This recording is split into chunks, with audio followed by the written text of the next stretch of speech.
नमस्कार मित्रांनो, पूजाच रेसिपीजमध्ये तुमचं सर्वांचंच अगदी मनापासून स्वागत आहे। खमण ढोकळा हा गुजरातमधील प्रसिद्ध नाश्त्याचा प्रकार मुंबई उपनगरात मोठ्या प्रमाणावरती खाल्ला जातो। सुंदर मौसूद जाळीदार खमण ढोकळा कसा बनवायचा ते आज आपण बघणार आहोत। चला तर लगेच सुरू करूया। तर खमण ढोकळा बनवण्यासाठी लागणारे साहित्य बघून घेऊया। इथे मी 2 कप बेसन चाळून घेतलेला आहे। त्याच कपने मोजून 1 कप पाणी घेतलेला आहे। 2 टेबलस्पून साखर, 2 टेबलस्पून तेल, 1 लिंबाचा रस काढून घेतलेला आहे, चवीपुरतं मीठ घेतलेला आहे। इथे एक बाउल घेतलेला आहे, त्यामध्ये 2 चमचे साखर, मीठ आणि यामध्येच आपण थोडंसं पाणी काढून घेऊया। हे बघा, अर्धा कप इतकं पाणी मी यामध्ये काढून घेतलेलं आहे। साखर आणि मीठ आपल्याला या पाण्यामध्ये पूर्णपणे विरघळवून घ्यायचं आहे। तर मी या प्रकारे असं मिक्स करून घेते। साखर आणि मीठ आपण ह्या पाण्यामध्ये व्यवस्थित एकजीव करून घेतलेला आहे। यामध्येच आपण 2 चमचे इतकं तेल काढून घेऊया। याने ना ढोकळा चिकटसर होत नाही, खाताना असा तोंडामध्ये चिकटला जात नाही, त्यामुळे आपण यामध्ये तेल घालून घेतलेला आहे। लिंबाचा रस जो घेतलेला आहे तो सुद्धा यामध्ये काढून घेतलेला आहे। पुन्हा आपण हे असं एकजीव करून घेऊया। यामध्येच आता आपण थोडं थोडं करून बेसन घालून घेऊया।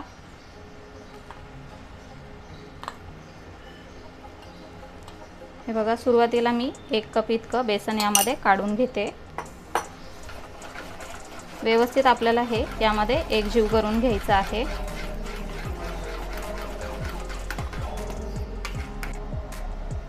उर्वरित सर्व बेसन आपण यामध्ये काढून घेऊया आणि हे सुद्धा यामध्ये एकजीव करून घेऊया।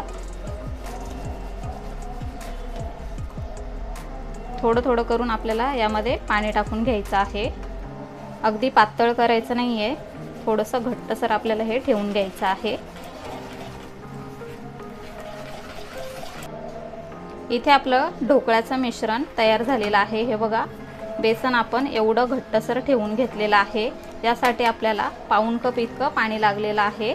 आता आपण हे झाकून 15 मिनिटांसाठी बाजूला ठेवून घेऊया। ज्या भांड्यामध्ये आपल्याला ढोकळा वाफवायचा आहे त्या भांड्याला आपण तेलाचा हात लावून घ्यायचा आहे। तर हे बघा, इथे मी तेल घेतलेलं आहे, तर सर्व बाजूने व्यवस्थित असं लावून घेते। ही तयारी आपल्याला ढोकळा वाफवायच्या अगोदरच करून घ्यायची आहे। आता आपण हे बाजूला ठेवून घेऊया।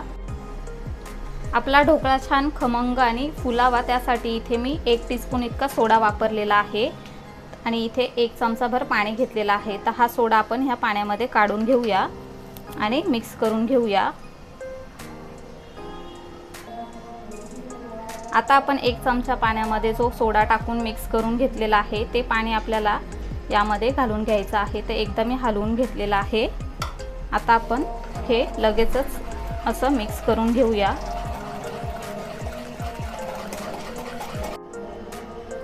तीस सेकंदसाठी आपण हे व्यवस्थित मिक्स करून घेतलेलं आहे। लगेचच आपल्याला हे टीनमध्ये काढून घ्यायचं आहे।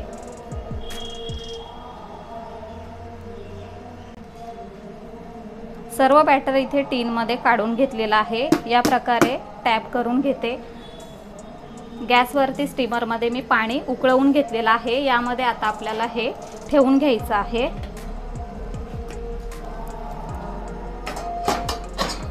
हे बघा, यावरती झाकण ठेवून घेऊया आणि 15 मिनिटांसाठी हे मीडियम गॅसवरती वाफवून घेऊया। 15 मिनिट झालेले आहे। झाकण उघडून बघूया। इथे मी एक टूथपिक टाकून बघते, मध्ये सेंटरला आपण टाकून बघायचे आहे। हे बघा, पूर्णपणे क्लीन निघाली आहे। तर इथे आपला ढोकळा मस्तपैकी वाफवून झालेला आहे। तर गॅस बंद करून घेऊया आणि याला आपण बाहेर काढून घेऊया। ढोकळा आपण बाहेर काढून घेतलेला आहे। आता आपण हा पूर्णपणे थंड करून घेऊया।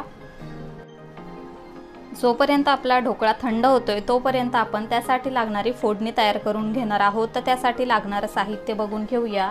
2 टेबलस्पून तेल घेतलेलं आहे, 3 हिरव्या मिरच्या मधून चीर देऊन कट करून घेतलेल्या आहेत, 3 टेबलस्पून साखर, पाऊण कप पाणी, चवीपुरतं मीठ, चिमूटभर हिंग, 8-10 कढीपत्त्याची पानं, अर्धा टीस्पून मोहरी घेतलेली आहे।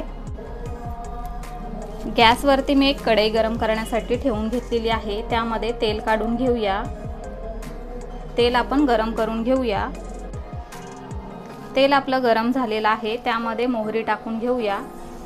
मोहरी छान तडतडली की मग आपण उर्वरित साहित्य टाकून घेऊया। मोहरी इथे छान तडतडतीये। आता यावरती हिरवी मिरची टाकून घेऊया। कढीपत्त्याची पानं,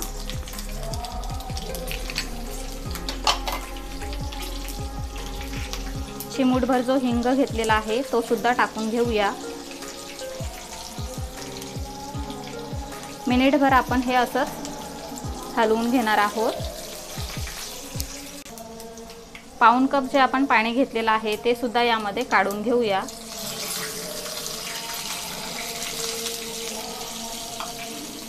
यामध्येच आपण साखर आणि जे चवीपुरतं मीठ घेतलेलं आहे ते काढून घेतलेलं आहे। आता आपण फक्त याला एक उकळ आणणार आहोत, जेणेकरून साखर या पाण्यामध्ये व्यवस्थित मिक्स होईल।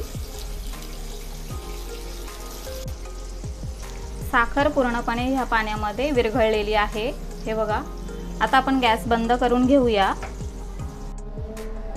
ढोकळा इथे पूर्णपणे थंड झालेला आहे। आता आपण काढून घेणार आहोत। तर सुरुवातीला आपण साईडच्या ज्या कडा आहेत त्या व्यवस्थित सुरीने अशा मोकळ्या करून घेऊया।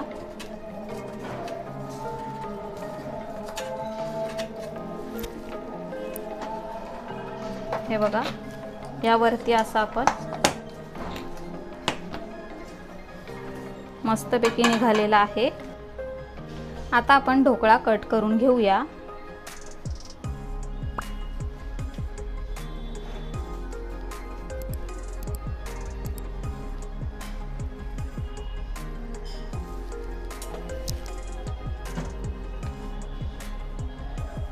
हे बघा किती मस्त जाळी आलेली आहे आणि एकदम सॉफ्ट सुद्धा झालेला आहे।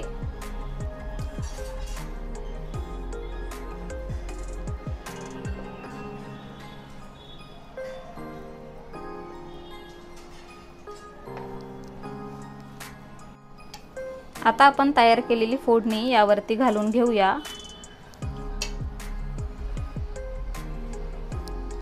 तर संपूर्ण फोडणी मी यावरती घालून घेते। संपूर्ण फोडणी आपण ह्या ढोकळ्यावरती काढून घेतलेली आहे। आता यावरती बारीक चिरून घेतलेली कोथिंबीर काढून घेऊया। ओला नारळ किसून घेतलेला आहे तो सुद्धा यावरती घालून घेऊया। हा संपूर्णतः ऑप्शनल आहे, पण टाकल्याने छान लागतो। आता आपण हा बाजूला ठेवून घेऊया। तोपर्यंत यासाठी आपण चटणी तयार करून घेऊया। खमण ढोकळ्यासोबत खाण्यासाठी आपण एक चटणी तयार करून घेणार आहोत। तर त्यासाठी लागणारं साहित्य बघून घेऊया।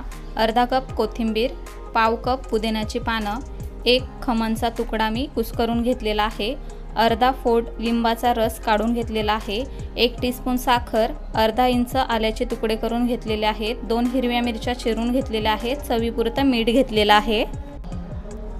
इथे मी एक मिक्सरचं भांडं घेतलेलं आहे। त्यामध्ये कोथिंबीर, पुदिन्याची पानं, आलं, मिरची, साखर आणि मीठ हे सर्व सुद्धा यामध्ये काढून घेऊया आणि हे आपल्याला असंच फिरवून घ्यायचं आहे। मिक्सरला वाटून घेतलेला आहे। यामध्येच लिंबाचा रस,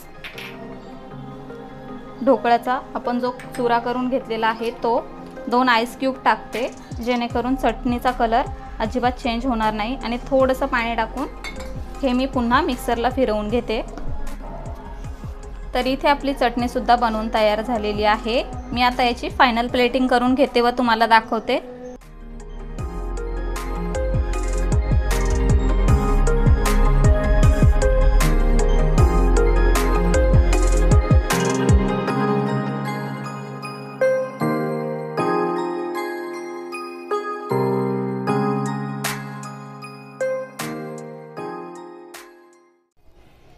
तर अशा प्रकारे इथे आपला खमण ढोकळा बनवून तयार झालेला आहे। नाश्त्याला रोज रोज कांदा पोहे, उपमा, इडली खाऊन कंटाळा येतो। काहीतरी नवीन हटके खावंसं प्रत्येकालाच वाटत असतं, पण नेहमीच बाहेरचं खाल्लं तर पैसे जातातच, याशिवाय तब्येतीसाठीही ते चांगलं नसतं। तब्येत चांगली ठेवण्यासाठी घरगुती पदार्थ उत्तम ठरतात। म्हणूनच घरच्या घरी उत्तम प्रकारे खमण ढोकळा कसा बनवायचा ते आज आपण पाहिलं। आजची रेसिपी जर का तुम्हाला आवडली असेल तर आम्हाला कमेंटद्वारे नक्की कळवा।